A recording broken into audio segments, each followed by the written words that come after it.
Okay, Madam Chair, we're ready to go. There is nobody in the gallery at this point. I've left the door unlocked, and someone might come, but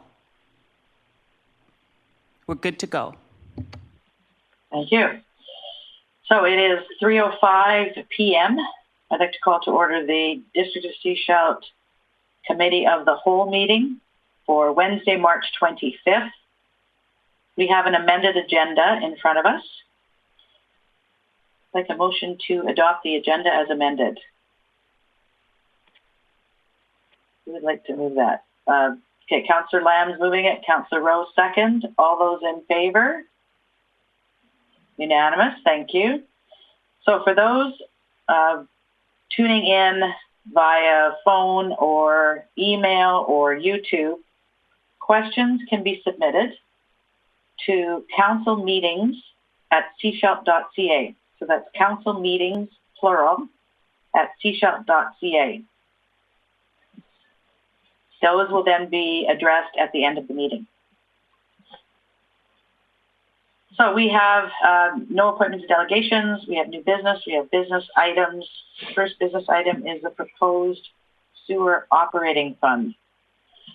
I think it sounds like before we get into this conversation about actual budgets, I think there's another conversation to have. Over the last 2 weeks, the environment in which we're working has altered quite dramatically.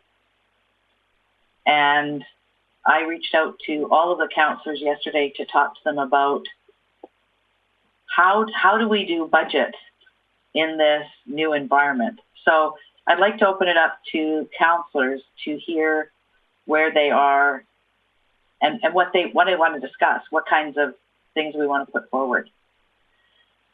So who would like to start off?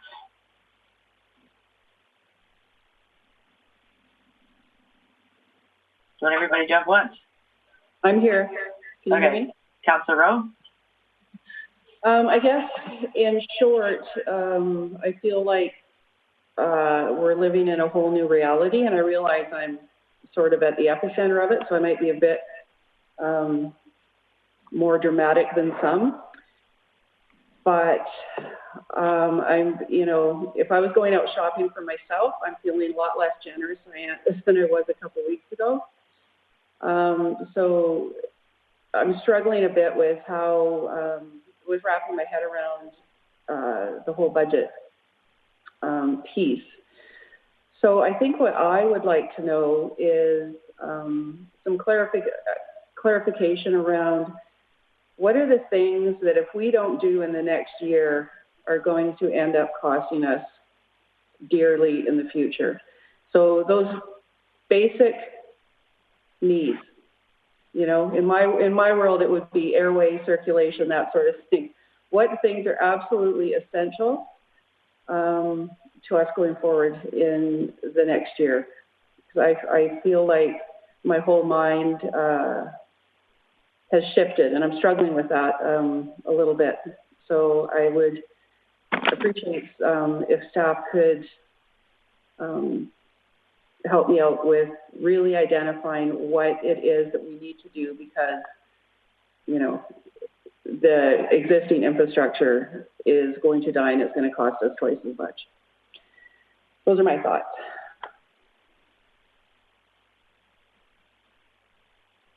Sorry, anybody else?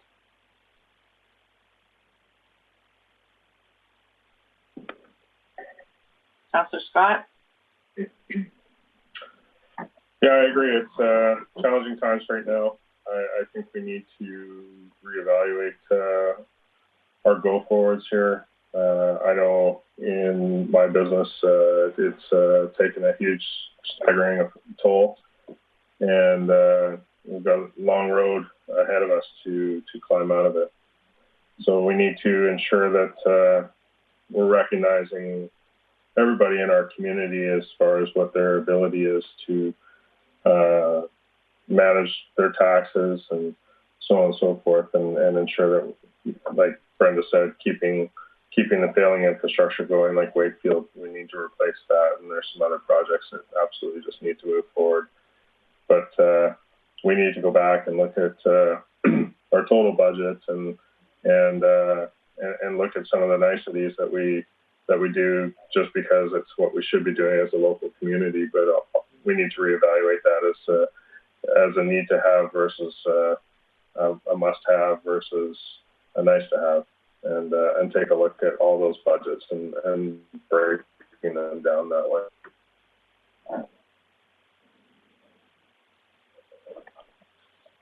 All right, we've got Councillor McLean and then Councillor Toth.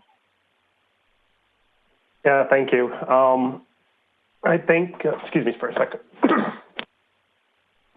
Let's try that. Oh, okay, I'm back. I think this is the time to tighten our belt. If we look to the community, there are a lot of people who have been laid off this week. There are a lot of people who have their income significantly cut. And I don't think there's a single person across the district of Sechelt who hasn't been impacted. So everyone else is tightening their belts right now, and so should we. To be a little more specific, I think there's a lot of long-term investments that we need to do in the district of Sechelt, but this isn't the year for that. I think we need to really cut back on some of those long-term investments for 1 year, and then hopefully by next year we'll be in a better place to start addressing some of those long-standing infrastructure deficits that we have. This really pains me to say, but even our 3% capital increase that we committed to, I want to put that into question because I think this is not the year for that. We can go back to it next year, maybe a bigger amount next year than the 3%, but not this year. Councillor Toth? Yeah, I completely agree with what Councillor McLean has to say. I'm a small business owner. I'm in the mall. And other than Clayton's and the liquor store, I'm the last one open for now. And even that could change at any time. We're not talking about a problem that's going to go away in a few weeks. And we're going to be dealing with months at best. And to know what businesses are going to be coming out of that the other side or not is going to be really concerning to me. I would be in favor of holding off on staff hiring for now, as it's tough to onboard staff when they can't come in and we're dealing with social distancing. I also believe we should be putting that 3% capital increase on hold this year. Councillor Kuster? I agree with everyone. Given our current state, I think we can't even entertain a majority of the asks. And we definitely need staff to come back to us with, what things are the priorities, the necessities that we need to go forward. Our community, most individuals are facing economic struggles right now. And I think everyone is. I understand that we do have some musts, but we really, we need to look at all of them. And I actually agree with Matt about the 3%. I think that's something that we could hold off on this year. And so, I agree with everyone. What everyone says, thank you. Thank you. Councillor Lamb? I'm in line with all the councillors here. The big thing that I'd like to see us do is look at the projects that we are looking at and seeing, if there's any money left for stimulus, at the end of this, in 6 months or something, if the provincial government or the federal government steps up, I'd like to make sure that we have a couple of good projects that would be shovel ready. So I'd like the staff to move things ahead to get them to a better position so that when there is an opportunity, we're the first ones in line because we have a project ready to go. And it's something as simple as, as the Wakefield pump station, can we turn that into, so many of the other lift stations need work also. So could we make a a total package of that as part of our stimulus as we move ahead. So anyway, just my thoughts. Okay, I muted you again, Tom. Okay, I'll weigh in. I mean, I'm already hearing the province and the feds talk about economic development down the road. I haven't been in government that long, that I haven't been around when they've actually rolled out those kinds of programs to provide, you know, the kickstart kind of thing to the communities. They don't know how they're going to do that. We don't know how they're going to do that. We don't know if there's going to be a requirement that we have some funds to put into some of these projects to move them forward, or if it's going to be 100% funded. Don't know. So I look to staff to look at inside of what we would, you know, in line of what Councillor Lamb said, if we are looking at being in a good position, like positioning ourselves well as a municipality to be able to put in what we need to put in to have projects go that could provide employment for our community going forward. I do recognize that. I mean, one of the things that was thrown around a while back was talking about a 0% increase. That's not realistic. That's not going to happen. There will be costs. There will be things that we're required to do. So I think we're asking staff to reevaluate what they've brought to us and come back with options.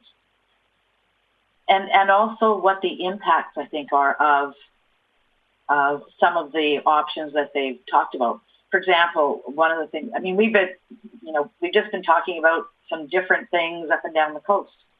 If we try in the District of Sechelt, we say, okay, we're not going to do any hanging baskets this year, was just one of the examples I threw out.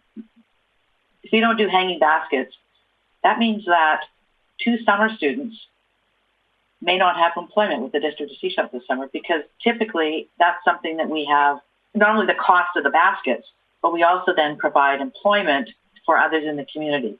So I think when we're looking at the impact of the options that the staff are bringing forward, we want to see the complete impact. What is the impact of this, not only on us and our budget, but what are the potential impacts on the community? And another one, I won't go into another, but there's others, right? Each decision that we make has far-reaching implications, not just for us, but for others in the community who depend on some of the funding that we put out inside of our budget to create jobs for their businesses. So it's a much bigger picture, and I think we're all aware of that because we are all being impacted by this in one way or another. You know, whether it's, you know, the grocery stores. The grocery stores right now are looking for employees because they are so busy, but others are laying people off because people who were coming to them no longer have employment. So this is huge in our community, and I think staff understand that. We've talked a bit. They understand that. So I think I look to staff to say, okay, what do you need from us at this point? And then to council, do we want to go through this agenda and give some indication with the agenda, some of the questions we have and some of the things we want staff to look at? So I probably turn to staff first, and then we'll come back to council.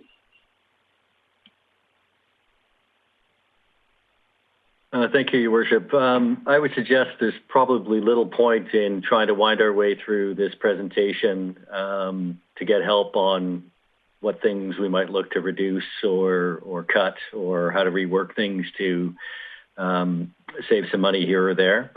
I think it'd be better if the senior leadership team were allowed to go away, spend the next bit of time before we meet again to go through it on our own. And figure out where we can find those savings for you and eliminate some of the more obvious things that have been mentioned already when it comes to additional hires, that sort of thing. That part of it's very simple, and we can do that instantly. The other stuff will take a little bit more work on our part and sitting down with individual departments to find out if there's anything else we can do. And then to be able to come back to you with the options. That way we can also explain the issues surrounding something like the hanging baskets that you're talking about. What is the loss to student employment versus the cost of buying and maintaining them some other way, or just eliminating it this year altogether. I think there's a number of items like that staff can analyze and get back to you on. I think one of the other pieces that we aren't clear on as a municipality, because none of us have been through this before in this type of environment, is what is the impact on our staffing? We are still anticipating that the province is going to do some more crackdowns on businesses, on services, etc. We don't know. We don't know what that's going to look like because this is changing week to week. So there could be potentially financial implications for those kinds of things to us too, on positive and negative, right? Both sides. But it's a constantly shifting field that we're dealing inside of. All right, so anything else that any of the councillors want to say? Councillor McLean?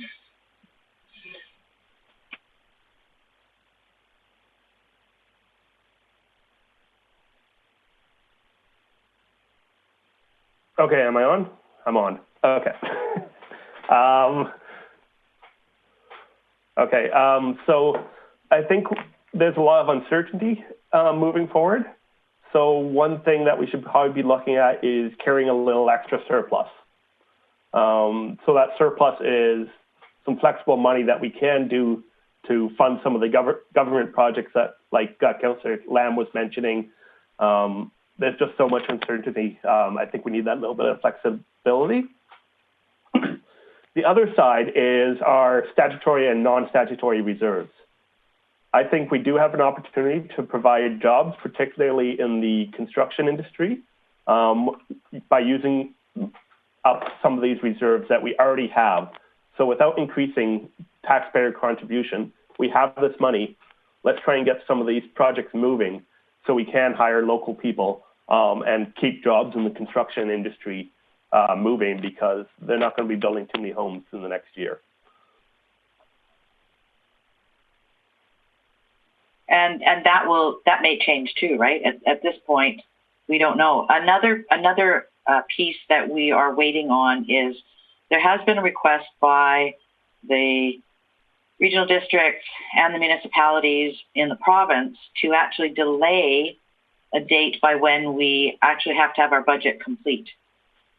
I haven't been on the news in the last day. I did hear on Monday when Minister James talked about some of the measures they were looking to roll out but hadn't yet been approved. One of them was to delay personal and business property tax payments to sometime in September. I don't know. Maybe staff have heard. I don't know if that's been approved or not yet.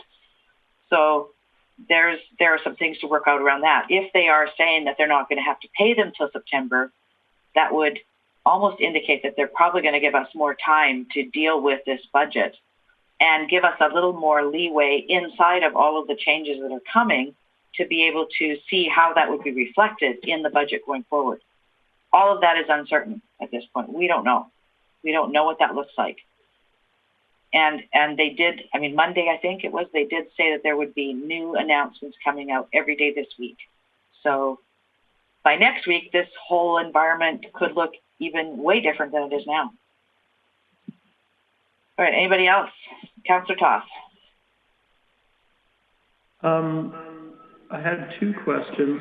Sorry, we get a bit of echo here from the two devices. The liquid waste management plan that is in our budget, is it something that we can put a pin in for this year? It's been put off for years and years and years. Can it be put off one more year? Or now that we've started that, have we committed to that funding this year? I guess that's a question for staff.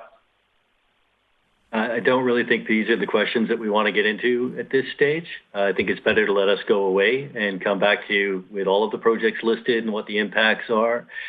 Some of these projects are being done by reserve, some are being done by increasing taxes, others aren't. So doing this one by one today this is probably not a good idea. I think give us a little time to come back to you. All right, anybody else? I don't see any other hands. So if we're not going through these agenda items that are in front of us, I guess we can look for a motion to adjourn. Do you need a motion? I don't think you need a motion to go away and do what you need to do as staff. No, I don't. No. Okay, thank you. Any other comments before we look to adjourn? Councillor Todd. If staff this time to look at stuff and come back again, do we have to give consideration to scheduling another meeting or two outside of our regular schedule? I think that's going to depend on what we hear from the province in the next couple of days. Thursday of this week, so tomorrow actually, there is a meeting set up between the mayors and CAOs in by region in the province with Minister Farnworth, Minister Robinson, and they're looking at doing this weekly with us. So I think they're going to be keeping us apprised of the changes that they're making at their ends, and we'll know how that's going to impact us as staff. If they come back and tell us we've got an extra 2 months to put our agenda together, we're not going to need extra meetings. But if they say, no, we're staying to, the deadline that we've got, then we may need to come back and schedule some additional meetings to get the work done. Hey, anybody else? All right, so I'd look for a motion to adjourn. Councillor McLean, Councillor Kuster, all those in favor? Yeah, somebody's actually put up 2 hands. All right, thank you. Meeting adjourned. Are there any questions from the